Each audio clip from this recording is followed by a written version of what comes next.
Welcome to Alabama A&M Football Review with head coach Sam Shade. Highlights, exclusive team interviews, and behind-the-scenes access to Huntsville's only D1 program all season long. We're breaking down the plays, reliving the big moments, and getting you geared up for the next big battle. It's more than just football. It's 150 years of Bulldog pride. And now join us on our journey with our host, Ty Floyd. Welcome to Week 8 of the Alabama A&M Football Review. I'm your host, Ty Floyd. The Bulldogs lost in the Magic City Classic 56-13 to the Alabama State Hornets.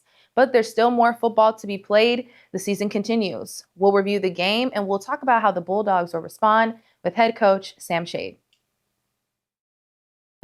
We are Alabama A&M University, a world-class institution where future leaders prepare to make their impact on the world. Here, education isn't just about learning, it's about leading, with nationally recognized programs in STEM, agriculture, business, and the arts. We are inspired by our rich heritage and bold future, carrying the spirit of the Hill with excellence. Alabama A&M University. Start here, go anywhere. Welcome to Week 8 of the Alabama A&M Football Review. I'm your host, Ty Floyd, joined by Alabama A&M head coach Sam Shade. Coach Shade, tough loss in the 84th Amazon Magic City Classic. Give us an overview of the game. Well, first off, it wasn't quite the performance that we wanted to have on yesterday. Actually, it was a very poor performance by us, coaching-wise and playing-wise. And, we've got to do a better job than we did on yesterday. On the first drive, there was a forced fumble recovered by Jeremiah Hudson-Davis. How good was it to come out that strong with that kind of momentum? Well, it felt good. After we get the fumble recovery, we go down, we score a touchdown, a rushing touchdown by Maurice Edwards. And we actually missed the extra point, first miss of the season for David Falk on an extra point. But it did feel good and, felt like things were going to go well for us. Alabama State was able to create some explosive plays. What did you see in those opening drives that influenced the momentum of the game? Well, I just thought we were just a step slow on defense. They had a couple big plays where we had a chance to, make tackles and get off the field, and we didn't make tackles. Just not quite in position to make some plays at times, and it allowed them to go down and score touchdowns on us. What were some of the challenges defensively that you observed in the first quarter? Well, first off, my hat goes off to their coaching staff. I thought they had a good plan and threw some things at us that we hadn't seen, and were able to make some plays. And then, part of it boiled down to us just not making the plays when we were there to make them. Not making tackles when we were supposed to make tackles and things like that. So that hurt us. Offensively, what were you hoping to establish early on, and what made it difficult to get that going? Well, we were hoping to establish the running game. That was the big thing that we wanted to do, was establish the running game for a number of different reasons. One of them was to keep their offense off the field and limit the opportunities for their offense. But I think that once Maurice Edwards went out of the game with an ankle injury early, that really affected our running game because he was running the ball well, had the touchdown, and so that hurt us losing him early. In rivalry games, opening energy matters. How do you feel about how the team handled it early on? Well, like I said, the opening energy where we got the turnover and went down and scored, I thought that was good, but after that, we didn't keep that momentum going at all. They actually shifted the momentum right after that with a couple big plays and a touchdown, and we just never got it back. After the game went into the second quarter, what were you emphasizing on the sideline in terms of composure and staying in the game? Well, the score was 21-6 going into the second quarter, so still felt like we were in the game, knew we would get the ball back after halftime. So we were just, trying to get something going offensively and trying to get another touchdown on the scoreboard. And just unfortunately, we weren't able to. So we didn't panic, early second quarter because, like I said, the score was 21-6. We didn't panic. We kept trying to run our offense, but, we just weren't having success. How did you lean on your veteran player leadership in these moments? Who were some of the voices that you may have heard try to help keep the sideline stabilized? Well, to be honest with you, we didn't have a lot of veteran presence. Obviously, Quad Brown is not, not with us right now because of injury. So not having him offensively, I think that hurt. And then defensively, we don't have that type of leader on that side of the ball. So it's really more the coaching staff having to take on that role for us on the sidelines. So, in terms of the coaching staff heading into halftime, what was the point of emphasis that all of you were relaying to the players? Well, my message to the team at halftime was basically this. It was we were at a point we were down 49-6, and I just used it as a life lesson. I told our guys, I said, look, man, there are gonna be some times in life where you're gonna be down. I'm talking about knocked down, and you're gonna have to make a decision to get back up. I mean, you just can't lay there. And so that was my message to the team. That was my challenge to the team at halftime was, that football's football, but life's gonna be even harder. So, let's go out here in this second half and not lay down and finish this ball game. We're going to take a break and we'll have more on the Alabama A&M Weekly Football Review.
Dear Bulldogs, look at you.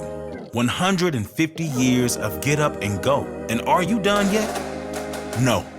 See, back in 1875, all we had was our belief.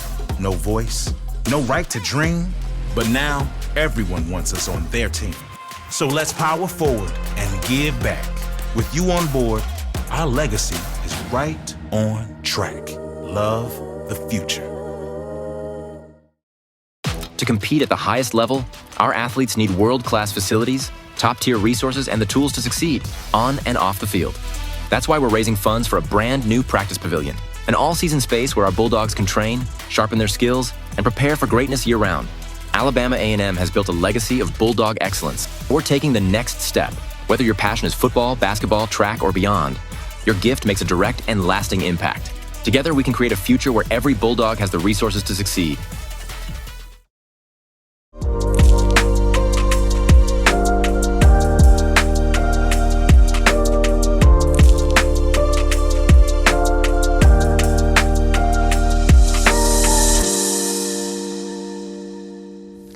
Welcome back to another edition of 100 Yards with Brian Howard.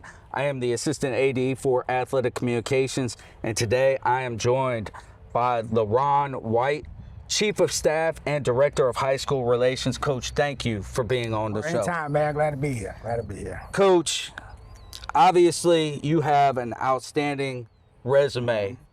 You played at the University of Alabama, an SEC championship, a national championship. Talk about that experience. What it was, I was growing up, I was an Alabama fan most of my life, and it's just when the surreal feeling of being down there, being a part of the program, and actually coming at a great time. We was winning, we was very successful, and it's it was back then. It was a pecking order. You came in, you looked up to the seniors and to the juniors. You bought your time. Most of the time, you didn't. Back then, you didn't get to start or even play until like your second or third year. Right. But we learned so many friendships, and just learning how to be a winner and learning how to respect the game playing in Alabama. Coach, what made you get into coaching? Oh man, that's all I know. My dad was a coach growing up. I remember back in the days when these are the fields and went with the chalk lines, so right. That's in my blood. That's all I ever wanted to do is be a football coach. You're here at Alabama A&M. Obviously, you know Huntsville. Talk about your experience being in Huntsville. I know you're a legendary high school coach. Yeah, I was a head coach for 20 years, and I was 26 years altogether before I retired 2.5 years ago. Right. But like I say, my last 6 years at Sparkman, I was at Tanner before that, 14 years. But coming here, I used to tell, it's funny that you say that, I used to tell some of my friends, and actually one of them called me and reminded me about it. I used to say, when I retire, and I want to go to A&M and just hold the clipboard, run the scout team. And he reminded me about that. I said, man, I sure did say that too. So I used to come watch practice back when Coach Jones had it on Thursday nights. Right. That was my short day at Tanner.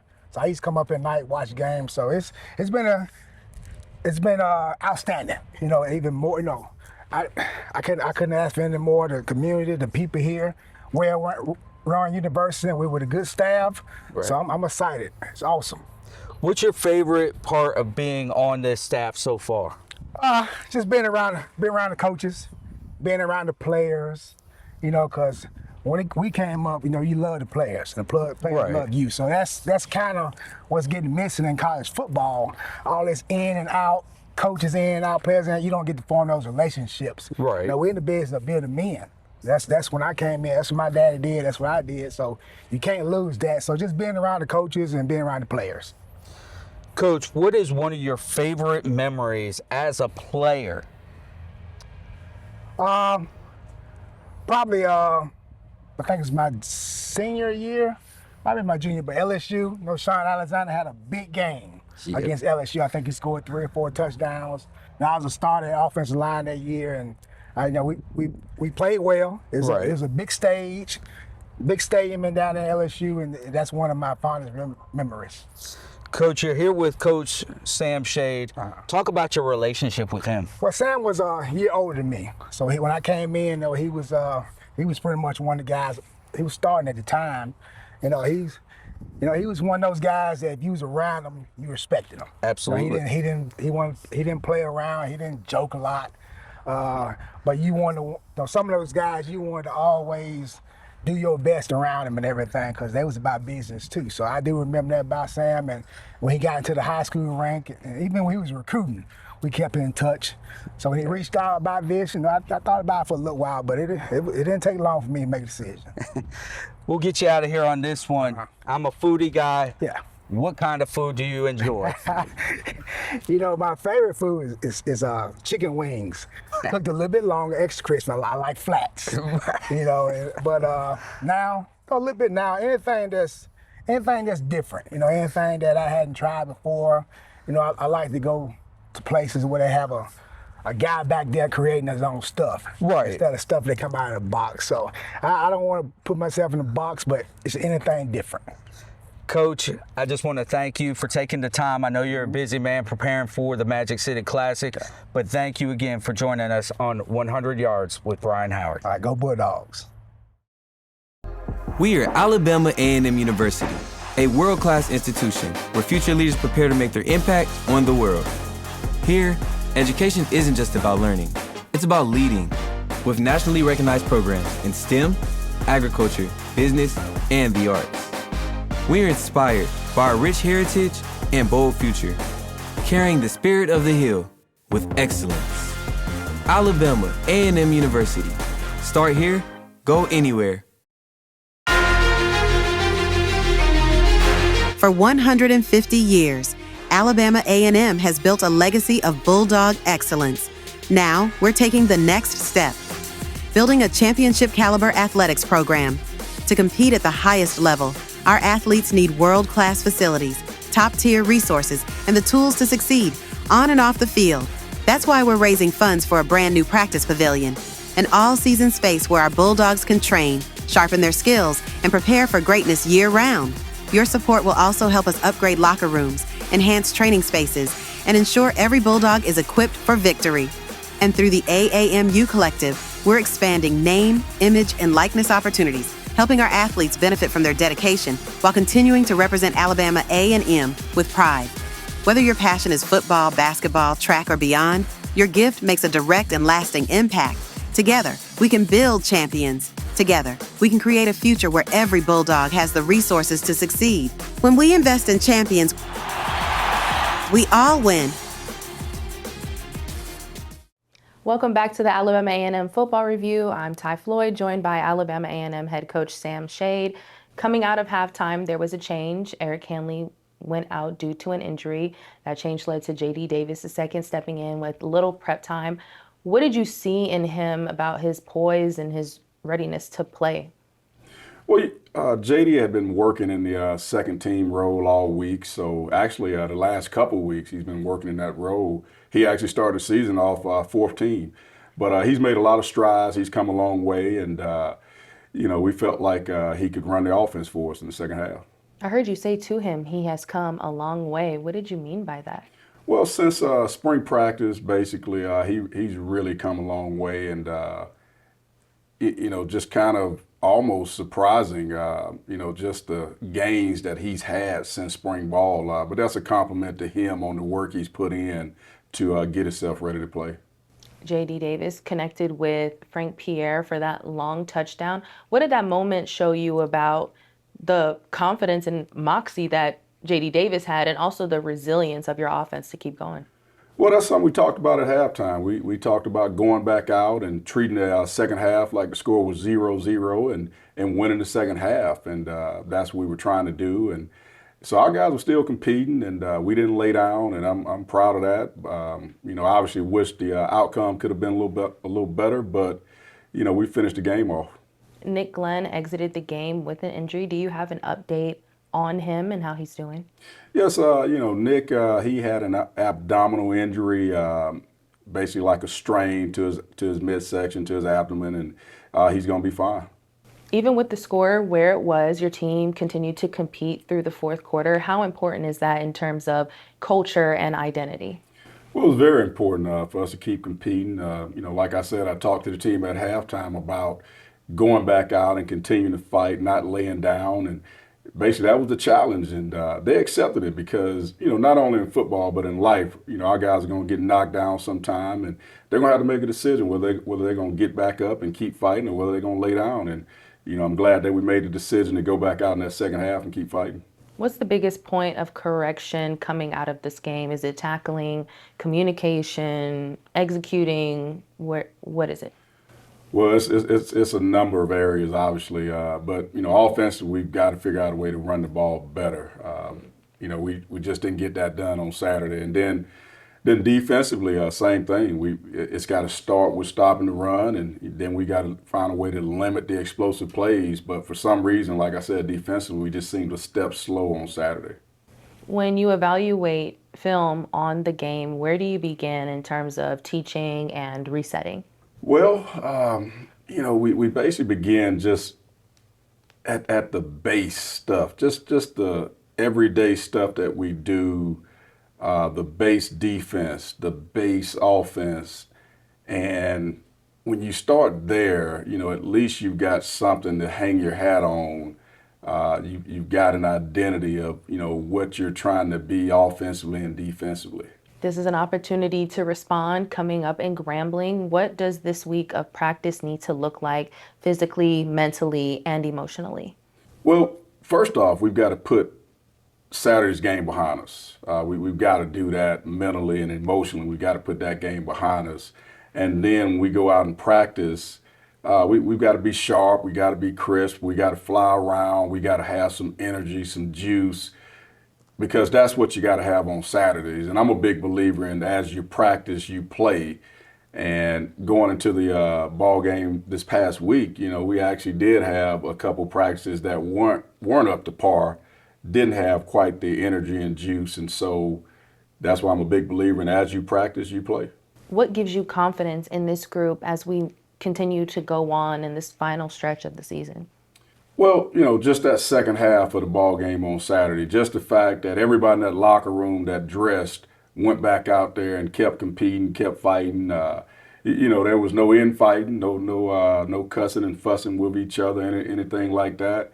It was a lot of encouragement from player to player, from coaches to players, and so that's important as we move forward. Just staying together as a team. Seems like you guys are such a family and you have that bond not only amongst the players but amongst the coaches as well. How do you think that's going to play into how the season ends? Well, I think that the first thing, we're going to keep fighting no matter what the situation is. We're going to keep fighting, and I'm a big believer in training players to be champions on and off the field. And sometimes you don't win a championship, but you become a champion through your journey, your process, the things you've gone through. And I feel that way about this team. Thank you so much for your time, Coach. This weekend, the football team heads to Grambling, Louisiana. Make sure to stay connected with us on all of our social media platforms for your latest in Bulldog news and coverage. And as always, go Bulldogs! Thanks for watching the Alabama A&M Football Review with head coach Sam Shea. Your support is important to us and the outstanding student athletes here on the Hill. We encourage you to support the entire athletic program and become a season ticket holder, or be a part of something much bigger and become a torch bearer. Visit AAMU.edu for more information. Until next time, stay connected and go Bulldog!